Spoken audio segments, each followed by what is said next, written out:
70 বছর বয়সে আমার স্ট্রোক হয়ে গেল। তারপরে হাঁটতে পারতাম না।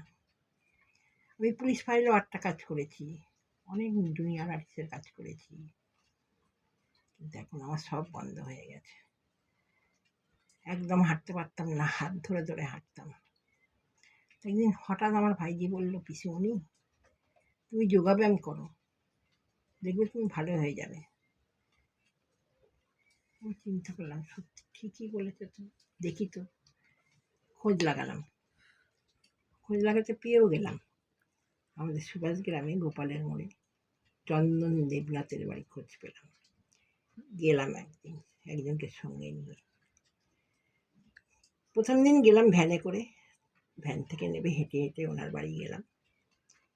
ম্যাডামের সঙ্গে দেখা করলাম। প্রথম দিন আমি ব্যায়াম করে যাবার সময় ধরে ভ্যানে গেছি, কিন্তু আসার সময় আমি কাউকে ধরিনি, আমি একা হাঁটতে হাঁটতে এসেছি। মাসে আমার 2000 টাকার ওষুধ লাগতো, তারপরে কমিয়ে কমিয়ে 1200 টাকা প্রত্যেক মাসে ওষুধ লাগতো। যখন আমি ব্যায়ামে ভর্তি হলাম, ম্যাডাম বলল, কোনো ওষুধ লাগবে না, আপনি শুধু প্রেশারের ওষুধ খান। সেই থেকে প্রেশারের ওষুধ খাই, আর কোনো ওষুধ খাই না। যেমন ছোটোবেলায় বাবা মা হাঁটা শেখায়, এখন ম্যাডাম আমাকে হাঁটা শিখিয়েছে। ম্যাডাম আমার কাছে ভগবান।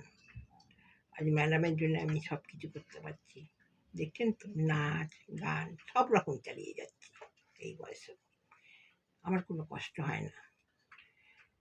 আমি এই স্ট্রোক হওয়ার পরেও স্টেজ নাটক করেছি, কিন্তু আমি যখন স্টেজে উঠে যাই আমার তখন কোনো কষ্ট থাকে না, তখন আমি সব ভালো থাকি। এখন আমি সুস্থ আছি ব্যায়াম করে। তারাপীঠ ঘুরে এলাম, বড় কাছারি ঘুরে এলাম, সব জায়গায় যাচ্ছি। কিন্তু হ্যাঁ, আমার একটাই অসুবিধা, ভিড় টেনে বাসে উঠতে পারি না, অনেকক্ষণ দাঁড়িয়ে থাকতে পারি না, তার জন্য আমি ট্রেনে বাসে যাই না। ম্যাডাম আমাকে ভালো করেছে, আমি এখন খুব সুস্থ আছি, ভালো আছি। ঠাকুরকে জানাই আমি যেন আমি ভালো থাকি, আর কিছু চাই না ঠাকুরের কাছে। ঠাকুর আমাকে সব দিয়েছে, আর কিছু চাই না। আমাকে সুস্থ রাখুক, যেন এই সব রকম আমি চালিয়ে যেতে পারি।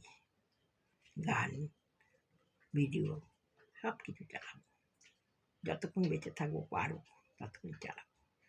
আমার ম্যাডামকে ভালো রাখুন।